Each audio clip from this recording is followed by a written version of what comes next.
Hi friends, welcome to Wisdom Wednesday. So today I'm going to teach you a cleansing ritual that can be done many different ways. I'm going to show you ways to do it with that involves fire and smoke and some that do not. The first thing that I do when I'm doing any kind of cleansing ritual is to light a candle. This one's already smoking. But in this instance, the flame represents your inner fire, the soul spark, the part of you that could never be put out, the part of you that could never be sick, the part of you that is infinite and luminous. And it's always a great idea to take a moment and just to set an intention. Like, what do you want to get out of this? What do you want to feel? What do you want to release? What do you want out of this? The second thing you're going to do is choose your plant ally. So I'm going to first work with copal, which is from the copal tree in the Mayan tradition. And it's an incense stick, so very easy to find. I like to light it from the flame. So again, like very sacred, very metaphorical. It takes a couple of moments for the incense to be lit, and now it's lit. You essentially want to utilize this as a way of connecting with the plant, like saying thank you to what the plant will provide for you, and also to kind of wave it around your energetic field or your dwelling space, wherever you would like to experience a cleansing or a clearing. But just the smell is so grounding, and just to take in the aroma offers you like an entirely beautiful and complete experience in and of itself. So the third involves a charcoal disc and a smudge pot, and this smudge pot is so beautiful. It's made of clay and it has the moon phases on it. So you're going to light the charcoal disc.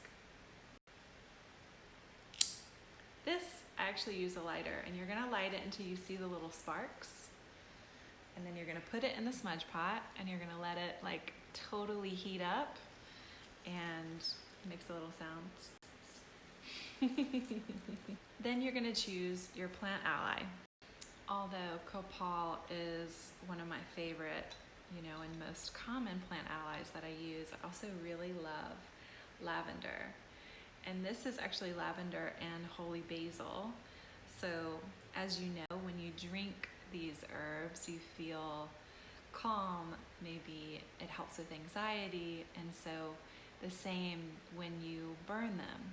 It creates this whole mood in the air. And again, just to smell them is such a powerful and grounding experience and gives you so much. Like, there's a reason aromatherapy is a thing.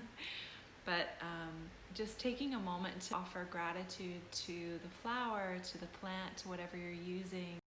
Ideally, you want to have a relationship to the plant ally that you're working with, and in this case, using as smoke clearing. So I place my charcoal disc in my smudge pot, and you just place the herbs directly on top of the charcoal disc, like so, and it will start to smoke. And just take a moment once again to like be with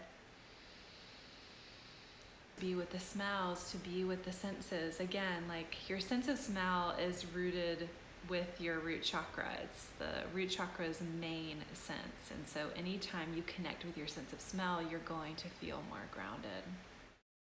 And with this method, you do more of like waving of the smoke, where you want it in your body, in your auric field, or you can wave it around to infuse the room that you're in with intention, or to permeate, the energy with something that you'd like to create, or to even cleanse the energy of your dwelling space.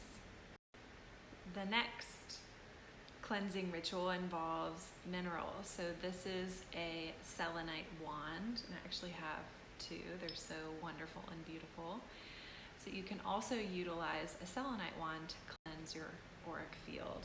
So you just move it around your body. You can kind of like brush down the arms, you know, underneath. Like, one of my favorite things to do is to actually hold them in my hands.